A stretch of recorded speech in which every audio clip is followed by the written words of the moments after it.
आपकी लाइफ का एक ही सोल्यूशन है, वो है पवित्र आत्मा की सामर्थ में बढ़ना।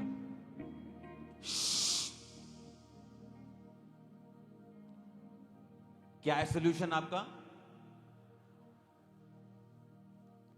बिना इसमें बढ़े कोई सोल्यूशन नहीं।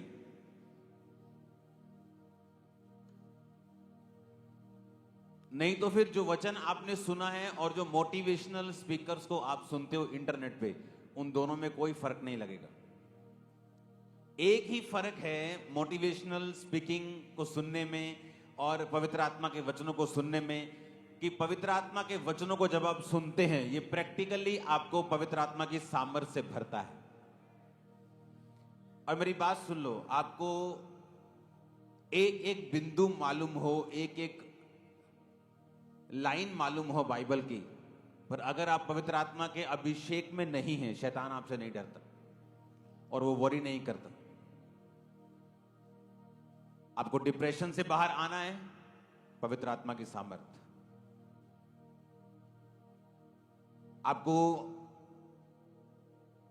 कुछ ऐसा करना है जो इम्पॉसिबल है आपकी लाइफ में, पवित्र आत्मा की सामर्थ।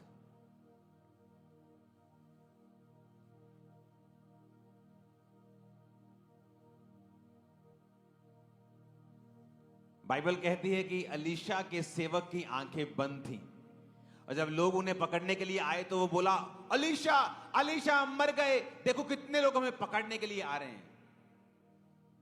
अलीशा ने कहा, अगर मैं वो देख सकता हूं, अगर वो तू देख सकता तो तू कभी डरता नहीं। और बाइबल कहती है अलीशा ने प्रार्थना की, परमेश्वर इनकी आत्मिक आंखों को खोल। और उस सेवक की जब स्पिरिचुअल आईज ओपन हुई तो उसने क्या देखा कि स्वर्ग के दूत, स्वर्ग के रथ जो हमारी सुरक्षा के लिए परमेश्वर ने ठहराए हैं, वो उनसे कहीं ज्यादा थे जो उन्हें मारने के लिए आए थे। सुनो मेरी बात,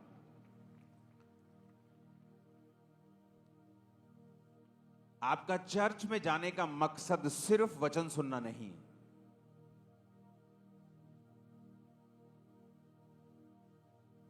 आपके चर्च में जाने का मकसद है कि वो भी यहोवा को मानता था, वो भी यहोवा की सेवा में था, पर उसकी स्पिरिचुअल आईज बंद थी। लेकिन कुछ स्पेशल जन ऐसे होते हैं जिनकी आत्मिक आंखें खुली होती हैं और वो दूसरों की भी खोल सकते हैं। आज जब आप वर्शिप में जाएंगे, क्योंकि मैं काश उन दिनों की रिकॉर्डिंग कर पाता जैसे हम वर्शिप करते थे। मैं आपके जैसे वर्शिप नहीं करता था, आप बहुत आराम से और कैजुअली वर्शिप करते हैं। जब हम वर्शिप करते थे, वो हमारा 20, 25, 30 का जो झुंड होता था, ढोलकी बजाने वाले से, मेरे को कोई पसंद नहीं है साजी में से 3 साजी पसंद होंगे अगर 10 हैं तो। ढोलकी बजाने वाले से लेके, छैना बजाने वाले से लेके, तालियां बजाने वाला, हर बंदा पसीने में भीगा होता था और आत्मा में होता था, और तालियां बज रही होती थी और किसी को कुछ मालूम नहीं होता था, और आत्मा उतरता था जब। और इस तरह से हम पवित्र आत्मा से भरे हैं। और इसीलिए जब उस पवित्र आत्मा की भरपूरी के साथ हम अपनी रेगुलर लाइफ में काम करते थे, इसलिए हमारी सेवकाइयां, हमारे बिजनेस, हमारे जीवन सबसे अलग दिखाई देते थे। लोगों को लगता है कि शायद इनके पास बहुत पैसा था, पोस्टर्स लगा दिए, मशहूरी कर ली। ऐसा कुछ भी नहीं था। इस मिनिस्ट्री के पास एक मरला 200 स्क्वायर फुट भी अपनी जगह नहीं थी जब यह सेवकाई शुरू हुई, लेकिन कुछ ऐसा था जो दूसरों के पास नहीं था, वो थी पवित्र आत्मा की सामर्थ।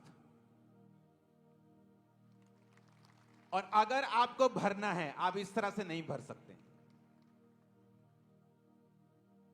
अगर आपको पवित्र आत्मा की सामर्थ चाहिए तो वर्शिप के दौरान ये जो ट्यून यूं बंद कर दो, ये करना ओके। ये पंजाबी वर्शिप होनी चाहिए, पेंटिकोस्टल ट्यून होनी चाहिए, तालियां बजनी चाहिए, ये गिरने चाहिए आत्मा में लोग।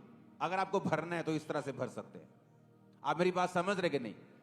वर्शिप करने के दौरान आपको कुछ ध्यान में नहीं होना चाहिए। और बाइबल कहती, जब वो आप लोगों का यहां आने का मकसद क्या है मालूम है आपको? आप वचन तो घर बैठ के भी सुन सकते हो, लेकिन इस ग्रेस में जहां आप खड़े हो, जहां आप बैठे हो, जिस तरह बाइबल कहती है अलीशा की स्पिरिचुअल आईज ओपन थी और जब उसने प्रेयर की तो उसकी भी ओपन हुई। तो जो संगति होती है, फिजिकल संगति, डिजिटल संगति नहीं। या तो आप चर्च में बैठे हो, ब्रांच में बैठे हो, वो बात अलग है, आप प्रभु के भवन में हैं। लेकिन जो संगति होती, जब आप फिजिकली प्रेजेंट हैं उस ग्रेस के नीचे, उस तंबू के नीचे, वैसे आंखें आपकी ओपन होंगी जैसे मेरी ओपन है। और मेरी बात सुनो, आज के बाद कोई भी चीज, अगर मैं खुदावंद का दास मैं आपको बोल रहा हूं भविष्यवाणी करके, आपको कंफ्यूज नहीं कर पाएगी अगर आप इस तरह से वर्शिप करते हैं। आमीन। मेरे को ऊंचे वाला चाहिए, बरकत आपकी होगी। जब आप वर्शिप करते हैं, काश मैं कोशिश करूंगा उस टीम को इकट्ठा करने की और उस 30 जनों को उसके साथ वर्शिप करके उसकी वीडियो बना के आपको दिखाने की कोशिश कर सकते, लेकिन होगा नहीं। मेरे को मालूम, सुखविंदर को मालूम होगा। जब ये 14, 15, 20 साल पहले की जब वर्शिप हम करते थे, मजाल है कोई चीज हमें याद आ जाए। फोन होते नहीं थे तब, दूसरे होते थे, छोटे वाले, नोकिया वाले, स्मार्टफोन नहीं होते थे। हर बंदा वर्शिप कर रहा होता था और दिनों में हम चेंज हुए। दिनों में सेटिस्फाइड नहीं रहते थे। नहीं, परमेश्वर और बड़ा करेगा, नहीं वो और बड़ा करेगा, नहीं वो और बड़ा करेगा, नहीं वो और बड़ा करेगा, नहीं अभी पेन की टेस्टिमनी, नहीं अभी परमेश्वर लंगड़े को चलाएगा, लंगड़ा चलाएगा, नहीं परमेश्वर क्रिपल लोगों को, दोनों टांगों वाले को चलाएगा, वो कैंसर को। सेटिस्फाइड नहीं रहते थे। इसीलिए आत्मा में हमें भरना था हर टाइम। खासकर जब वर्शिप होती थी, मैं इस तरह से वर्शिप नहीं करता था। जब वर्शिप होती, तालियों के साथ वर्शिप होती थी। इसलिए कहा जाता है कि आपका साजी, आपका गाने वाला, आपके पब्लिक सभी वर्शिपर्स होने चाहिए, ताकि हर एक जगह ढोल भी बज रहा है तो उसमें भी मसा होना चाहिए, ढोल की बज रही है उसमें मसा होना चाहिए। इसलिए मैं लोग क्या बोलते थे, छोटे छोटे बच्चों को अपने चर्च के पुलपट दे देते थे। वो ढोल की छोटा सा बच्चा बजा रहा है, तबला ये सीख रहा है अभी। मैंने कभी ऐसा नहीं किया, क्योंकि एक बहुत इंपॉर्टेंस है। जब आप वर्शिप करते हैं, आपको आत्मा से भरना है। जब आप पवित्र आत्मा के अभिषेक से भर गए, डेविल का काम फिनिश होगा इन जीसस ने। आप समझ रहे मेरी बातों को? वही कमी है पवित्र आत्मा के अभिषेक की। आप संगति में इसलिए हैं कि परमेश्वर आपके स्पिरिचुअल आईज को ओपन करना चाहता है। आप वचन को सुनेंगे, आप वचन सुन रहे हैं, लेकिन प्रैक्टिकली क्या? बाइबल कहती जब वो आए ढूंढने के लिए तो अलीशा को कहते, तो ये अलीशा ने प्रार्थना की, परमेश्वर मैं प्रार्थना करता हूं ये सब अंधे हो जाएं। और बाइबल कहती वो अंधे हो गए, उनको मालूम नहीं था वो कहां है। अलीशा कहता है जिसको तुम ढूंढ रहे हो, आओ मैं तुम्हें लेके चलता हूं। और वो शमरोन के मध्य में ले गया। जब मध्य में ले गया तो उनकी आंखें ओपन हो गई, उन्होंने देखा कि हम दुश्मन के गढ़ में आ गए। तो अलीशा के सेवक बोले अब इन्हें मार लें। कहता इन्हें मारना मत, इन्हें खिला पिला के वापिस कर दो। हालेलुया। मैं आपको बता रहा हूं, अगर पवित्र आत्मा का अभिषेक आपके ऊपर है, आपके एनिमी शर्मिंदा थे, हैं और रहेंगे।